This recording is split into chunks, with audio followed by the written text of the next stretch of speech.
پاکستان تحریک انصاف کے رہنما شاہ محمود قریشی اور شہباز گل اسلام آباد میں پریس کانفرنس کر رہے ہیں۔ لوگ اس کو اپوز بھی کرتے ہیں، کچھ لوگ اس کو ایکسیپٹ بھی کرتے ہیں، وہ فیصلے کی بات ہوتی ہے۔ لیکن ایک آن گوئنگ کیس میں اگر سٹنگ گورنمنٹ یہ کہتے ہیں کہ جی ہم بائیکاٹ کر رہے ہیں، اور سٹنگ گورنمنٹ ہے کس کی؟ یہ جتنے آج کھڑے ہوئے تھے وہاں پہ باری باری، یہ مولانا فضل الرحمان، ان کا نام عوام نے دیا ہے جو ان کو نام کہتے ہیں، کیونکہ یہ کیا کرتے ہیں آپ کو پتہ ہے؟ میں آپ کو بتاتا ہوں، اومنی گروپ اور یہ ساری چوری کری، یہ سارے ملے ہوئے بلاول والے، مجھے سمجھ نہیں آتا ان کے کیسز پڑے ہوئے، یہ کیسز بھی آپ اٹھائیں۔ یہ خاقان عباسی، میں چیلنج کر رہا ہوں، میں میری ٹائم منسٹر تھا، یہ خاقان عباسی اور وہ جو افغانستان سے منی لانڈرنگ کرنے والا فائنانس منسٹر مفتاح، یہ دونوں ایل این جی کے اسکینڈلز میں اتنے ڈیپ روٹڈ ملوث ہیں، ساری قوم کو پتہ ہے، سارے کورٹس کو پتہ ہے، سارے اکاؤنٹیبلٹی اداروں کو پتہ ہے، ساروں کے پاس بڑی بڑی فائلیں، ان کو سب پتہ ہے کہ انہوں نے پیسے کتنے کمائے اور آج تک کما رہے ہیں۔ یہ کھڑے ہو کے سارے کرمنلز اور احسن اقبال، اور یہ بھی بڑے مزے کی بات ہے، شاہ جی آپ نے سنی نہیں پریس کانفرنس، وہ فضل الرحمان نے جب شروع کی ہے نا، وہ کہتا ہے بینچ بنائی فوج نے، پھر آگے میں آگے پہلا لفظ کہتا فوج کا کیا تعلق ہے بھائی بینچ سے؟ کورٹ چیف جسٹس نے بنائی ہے، اس نے پہلے فوج کا لفظ دیا، پھر بعد میں کہا جی چیف جسٹس نے۔ اور احسن اقبال نے جب بات شروع کی کہتا ہے اپوزیشن نہیں مانتی، اپوزیشن، یہ دل کی باتیں زبان پہ آ جاتی ہیں، یہ آج تک ان کو یقین ہی نہیں آیا کہ یہ حکومت میں آئے کیسے۔ اچھا جی آخری میں دیکھیں ایک بڑا اچھا میں لکھ کے لایا تھا خاص طور پہ، شاہ جی ہے جو مولا علی کا قول ہے، جو ظلم کے ذریعے عزت چاہتے ہیں نا، اللہ انصاف کے ذریعے ان کو ذلیل کرنا ہے۔ انہوں نے جتنا ظلم 3 مہینے اور جو بھی دن میں اس قوم کے اوپر کیا ہے، ہر طرح کا فائنینشیل کوئی چیز آپ اٹھا لیں، ہر چیز جو انہوں نے تباہی کی ہے۔ ہم نے ان سے بڑے نعرے سنے، ہم نے ان کے بڑے مقابلے کیے ایسے لوگوں کی، یہ جو وہاں ٹی وی کے اوپر نظر آ رہے تھے، وہ پہلے کوئی انہی میں سے کوئی کہہ لگا تھا جاگ پنجابی جاگ، کوئی کہتا ہے سندھو دیش، کوئی ایک جنا پور بنانے، یہ سارا چوروں کا ٹولہ اینٹی پاکستان کٹھا ہو کے آج حکومت کے اوپر بیٹھا ہوا ہے، اس قوم کی تباہی کر رہا ہے۔ میں اپیل کرتا ہوں چیف جسٹس صاحب آپ سے، دیکھیں اگر آپ کو بھی اگر کوئی نہیں مانے گا، یعنی کہ میرے پہ اور کیس کیا ہوا ہے جی شاہ جی، میرے پہ 2 کیسز ہوئے ہوئے ہیں کیس کے، وہ دہشت گردی کے لگائے ہوئے ہیں جی، بہت بڑا دہشت۔ میں کل کہہ دوں کہ جی میں عدالت میں نہیں جاتا کیونکہ میں جج کو نہیں مانتا، میں کورٹ کو نہیں مانتا، تو یہ تو ٹریزن ہے، کھلا کھلا انہوں نے بالکل بغاوت کی ہے، گورنمنٹ نے بغاوت کی ہے۔ سپریم کورٹ کو میں چیلنج درخواست کرتا ہوں، پوری قوم آپ کے پیچھے کھڑی ہوگی ان کے اوپر، اگر آپ نے آج ایکشن نہیں لیا نا تو پھر یہ اور پتہ نہیں کیا کریں گے۔ تو میری درخواست ہے ساری عدلیہ سے اسٹرانگ ایکشن ان کے اوپر لینا چاہیے، تاکہ یہ تماشا اس ملک میں کب ختم ہوگا، یہ وقت آ گیا ختم ہونے کا۔ اچھا جی، 2-3 چیزیں میں آپ کے سامنے رکھنا چاہتا ہوں، اس کے بعد آپ شاہ صاحب سے اپنے سوال لیں گے۔ دیکھیے سب سے پہلے تو مڈ 90s سے جب یہ جماعت بنی تحریک انصاف، اس وقت سے عمران خان کہتے آئے ہیں کہ یہ دونوں جماعتیں ایک مافیا ہیں۔ مافیا کا کام کیا ہوتا ہے؟ وہ پہلے ایک جرم کرتی ہے، جرم کرنے کے بعد جب وہ پکڑ میں آتی ہے تو وہ لوگوں کو خریدتی ہے، اگر وہ کوئی خریدا نہ جائے تو اس کو ڈراتی ہے، ڈرایا نہ جائے تو اس کو رستے سے نکال دیتی ہے، امین اس کو قتل کر کے کچھ اور کر کے۔ آپ کے سامنے یہاں پر ججز کی ایسی ٹیپس جو قابل اعتراض ٹیپس تھیں، ان کے ساتھ بھی انہیں بلیک میل کیا گیا۔ آپ کے سامنے ڈاکٹر رضوان کو، مقصود چپڑاسی کو رستے سے بھی ہٹایا گیا۔ آپ کے سامنے یہاں پر جسٹس قیوم جیسے ججوں کو خریدا بھی گیا۔ آپ کے سامنے یہاں پر سپریم کورٹ کے اوپر حملہ آور بھی ہوئے۔ تو آپ نے جو مافیا کے تمام کریکٹرسٹکس ہیں وہ سارے دیکھ لیے، لیکن اس کے ساتھ ساتھ ایک اور چیز بیچی جاتی تھی کہ یہ بڑے تجربے کار ہیں، ان کو بہت اچھی اکانومی چلانی آتی ہے، ان کو بہت اچھی گورننس کرنی آتی ہے، اور یہ سارا ڈھول پیٹ کے ساری ان چیزوں کے کندھوں پہ بیٹھ کے یہ حکومت میں آئے۔ 3 مہینے ہو گئے ہیں، اوپر 1 یا 2 ہفتے ہوئے ہیں 3 مہینے سے۔ اس کے دوران ڈالر کا حالت آپ دیکھ لیں، معیشت جو 6% پہ گرو کر رہی تھی، اسی معیشت کا آج کوئی ایل سی نہیں کھل رہی۔ لارج سکیل مینوفیکچرنگ دیکھ لیں، آج لوگوں کے گھروں کے اندر گروسری کے جو سودا سلف انہوں نے لینا ہے اس کے ان کے اوپر کیا حالات ہیں وہ آپ دیکھ لیں، وہ سب آپ کے سامنے، بے روزگاری آپ کے سامنے۔ تو نااہل اور نکمے تو یہ تھے ہی، کرپٹ اس سے پہلے تھے، پاناما میں ڈکلیئر ہوئے تھے۔ بے ضمیر جو تھے، ضمیر فروش، وہ ثابت ہو گئے جب انہوں نے لوٹے خریدے۔ آج آخری چیز رہ گئی تھی، یہ بزدل ہیں، وہ بھی آج انہوں نے ثابت کر دیا کہ جب یہ ہار رہے ہیں تو یہ باجماعت رو رہے ہیں. یہ تمام ٹولہ جن کو بہت بڑے مفکر، جن کو بہت بڑے تجربے کار بنا کے بیچا گیا تھا، وہ آج باجماعت وہاں پر کھڑے رو رہے تھے اور صرف ایک ہی بات کہہ رہے تھے کہ ہم نے نہیں کھیلنا، ہم نے ماما پاس جانا ہے. اور جنہوں نے سبق پڑھایا ہوا تھا اس میں مجھے مولانا فضل الرحمان صاحب کی بات کرنے کی بات سمجھ آتی تھی، اس میں مجھے بلاول بھٹو کی بات کرنے کی بھی بات سمجھ آتی تھی، اس میں مجھے احسن اقبال کی بات کرنے کی بھی سمجھ آتی تھی. لیکن اس میں بیچارے اسلم بطانی صاحب، ان کے پاس ایک سیٹ ہے، پنجاب میں وہ پولیٹکس نہیں کرتی ان کی پارٹی، کوئی سیٹ نہیں ہے. ان کو بھی کسی نے سبق پڑھا کے بھیجا ہوا تھا کہ آپ نے ضرور بولنا ہے. اس کے پیچھے ایک اور شخص کو سبق پڑھا کے ایک اور. تو اگر آپ دیکھیں تو وہ بیچارے باجماعت سارے سبق پڑھ کے بول رہے تھے کہ ہمیں اعتماد نہیں ہے. اب جب انہوں نے بالکل اعتماد کا انہوں نے کہہ دیا کہ ان کو اعتماد نہیں ہے سپریم کورٹ پہ، تو اب آپ بتائیے کل سپریم کورٹ ان پر واپس کیسے اعتماد کرے گی کسی بھی اور چیز میں؟ کل سپریم کورٹ کس طریقے سے اٹارنی جنرل کو اپنے سامنے پیش ہونے دے گی اسی حکومت کی؟ کل سپریم کورٹ کس طریقے سے کسی اور کیس میں حکومت پاکستان کی ضمانت لے گی یا دے گی؟ جس شخص نے ججز کی سیکیورٹی کا بھی خیال رکھنا ہے، جو وزیر داخلہ ہے آج کا رانا ثناء اللہ، وہ عدالت کے سامنے کھڑے ہو کے کہتا ہے کہ اگر فل بینچ نہ بنا تو ہم بائیکاٹ کریں گے. دوسرے لفظوں میں عدالت کو دھمکی دی جاتی ہے. عدالت نے پھر بھی، جیسے شاہ صاحب نے فرمایا کہ عدالت کو سلوٹ ہے، عدالت کو ہمارا گریٹیچیوڈ ہے، عدالت کو ہمارا سلام ہے، جس خندہ پیشانی سے، جس میں یہ کہوں گا کہ جس بردباری سے انہوں نے ان کی ساری بدتمیزی سنی، اس کو برداشت کیا اور اس کے باوجود ان کو بار بار موقع دیا. اب اگر قانون کا کوئی فارمولہ، قانون کی کوئی شک، میتھمیٹکس کا کوئی فارمولہ 179 کو 186 سے بڑا نہیں کر پا رہا، تو مجھے بتائیے اس میں سپریم کورٹ کا قصور کیسا ہے؟ اب اگر آپ کو ججز چاہیے، آپ کو یہ والے 3 ججز نہیں چاہیے، حالانکہ یہی ججز تھے جب انہوں نے قاسم سوری صاحب کے خلاف جو رولنگ تھی اس کے خلاف فیصلہ دیا تو آپ نے مٹھائیاں بانٹی تھی. آج آپ کو یہ ججز پسند نہیں ہیں تو کیا آپ کو واپس جسٹس قیوم چاہیے؟ کیا آپ کو واپس جسٹس تارڑ چاہیے؟ کیا آپ کو اسی بینچ کے اندر جسٹس شاہ زیب خانزادہ بھی چاہیے؟ کیا آپ کو اسی بینچ کے اندر جسٹس ثنا بچا چاہیے؟ کیا آپ کو اسی بینچ کے اندر جسٹس ہمارے صافی صاحب چاہیے، سلیم صافی صاحب؟ تو اس طرح کے بینچ تو اب نہیں بن سکتے. اگر آپ نے اس طرح کے بینچ بنانے ہیں تو آپ ذرا نواز شریف صاحب سے اور ساروں سے بات کر کے ایک دفعہ پھر ہمت کیجئے. پھر ہم تو اس چیز کی کنڈیمنیشن ہی کریں گے، لیکن سپریم کورٹ پہ دوبارہ حملہ آور ہو جائیں جیسے پہلے ہوئے تھے. ججز کو وہاں سے نکال دیں خدا نہ خواستہ، اور پھر اپنی مرضی کے ججز بٹھا کے مرضی کے فیصلے لے لیں. حقیقت یہ ہے کہ 186 ووٹ پڑے ہیں پرویز الہی کو، 179 ووٹ آپ کو پڑے ہیں.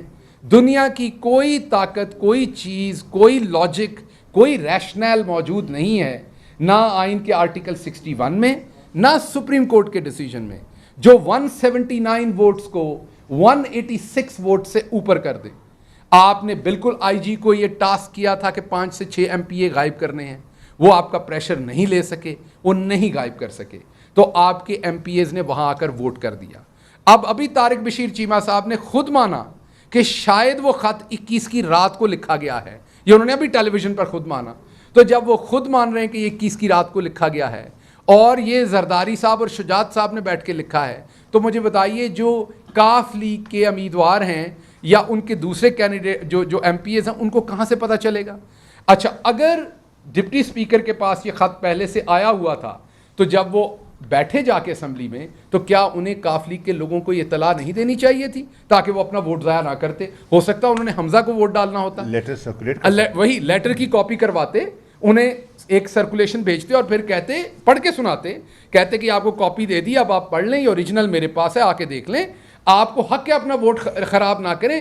یہ آئین کے آرٹیکل، ویسے تو آئین میں گنجائش نہیں ہے کہ ہیڈ آف پارٹی جو ہے وہ یہ کر سکے، لیکن اگر لگتا تھا اسپیکر کو، وہ کہہ رہے ہیں مجھے ابھی ملا لیٹر، ابھی کب ملا؟ اسمبلی کے دروازے تو بند ہو گئے تھے، وہاں سب کے سامنے انہوں نے نکالا. دوسرا اس میں آئینی پوائنٹ، قانونی پوائنٹ ایک اور ہے کہ اب 176 ووٹ ہے وہ آپ کہتے ہیں پی ٹی آئی کے لوگوں کے ہیں. اب آپ نے پرویز الہی کا ووٹ تو گنانی کینسل کر دیا، تو امیدوار تو ختم ہو گیا. تو پھر یہ بتائیں وہ 176 کس کو ملے؟ جب پرویز الہی خود اپنے آپ کو ووٹ نہیں ڈال سکے تو امیدوار تو پرویز الہی ختم ہو گئے. تو پھر وہی بات ہوئی کہ آپ اکیلے ہی بھاگنا چاہتے ہیں، آپ چاہتے ہیں مقابلے میں کوئی مقابلے والا نہ ہو. آپ عدالتوں سے تبھی، آپ کو عدالتوں کے اوپر تبھی اعتماد ہوگا اگر عدالت جو ہے وہ پرویز الہی صاحب کو اٹھا کے کسی زندان میں بند کر دیں. پاکستان تحریک انصاف کے 176 اور اس کے ساتھ کاف لیگ کے جو ہیں وہ 10 اراکین کو کسی قلعے میں کسی جگہ پر بند کر دیں اور آپ کو اکیلے الیکشن کرانے دیں, اکیلے بھاگنے دیں, جو آپ نے کیا, کیونکہ آپ نے تو پرویز الہی کو بھی خود کو ووٹ نہیں ڈالنے دیا. تو میں آخر پر صرف آپ کو یہ کہوں گا کہ نہ عدالتیں آپ کی مرضی کی آئندہ بننی ہیں. آپ کے چہرے پہ جو نقاب تھا وہ اتر چکا ہے, آپ کے چہرے پہ 3-4 نقاب تھے وہ سارے اتر گئے. آپ تجربے کار ہیں, وہ بھی ختم ہو گیا. آپ کو گورننس کرنی آتی ہے, وہ پڑی ہے, گورنر سیک رہی ہے بیچاری چوک کے اندر بیٹھی ہوئی, وہ بھی آپ کے سامنے ہے. آپ کو بہت بڑی پولیٹیکل منورنگ کرتے ہیں. آپ کا پنجاب جو ہے وہ آپ کا قلعہ ہے, پنجاب میں کوئی آپ کو ہرا نہیں سکتا, وہ بھی آپ کے سامنے ہیں. ایون شاہ صاحب بھی آپ کے سامنے بیٹھے ملتان میں, جو آپ کو ہزیمت والی شکست دی ہے. اور پورے پنجاب کے اندر ہم نے 17 سیٹیں جیتیں, جن میں سے 2 پہ آپ نے دھاندلی کی, بڑی کھلم کھلا اور چھینی, اور 15 سیٹیں لے کے ہم بیٹھے ہیں.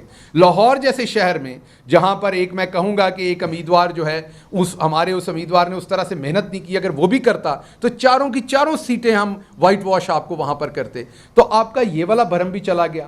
پولیٹیکل منورنگ اور انجینئرنگ کا بھرم جو تھا وہ بھی پنجاب اسمبلی کے اندر آپ کا تمام ہوا.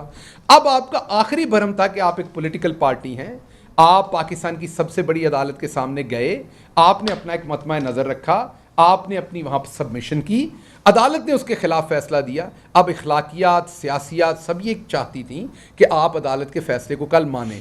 آپ نے وہاں بزدلی دکھائی اور آپ وہاں سے بھاگ گئے. اس کے کانسیکوینسز جیسے علی زیدی صاحب نے کہا, جیسے شاہ صاحب نے کہا, پاکستان کے اوپر بہت سویئر ہیں. اللہ ہمارے ملک کی حفاظت کرے. پولیٹیکل باتیں, پولیٹیکل پوائنٹ سکورنگ ایک طرف, لیکن یہ جو ابھی پریس کانفرنس ہوئی ہے اس کے پاکستان کے اوپر اثرات بہت خطرناک ہوں گے. اگر ان لوگوں کو ابھی بھی کوئی خیال ہے ملک کا تو یہ توبہ کریں, اپنا رستہ دوبارہ بدلیں.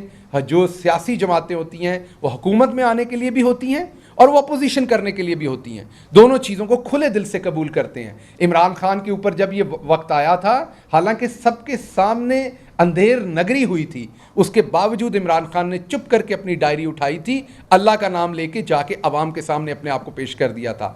کیوں پیش کر دیا تھا؟ کیونکہ انہیں اعتماد تھا کہ انہوں نے اچھا کام کیا ہوا ہے, عوام رسپونڈ کرے گی.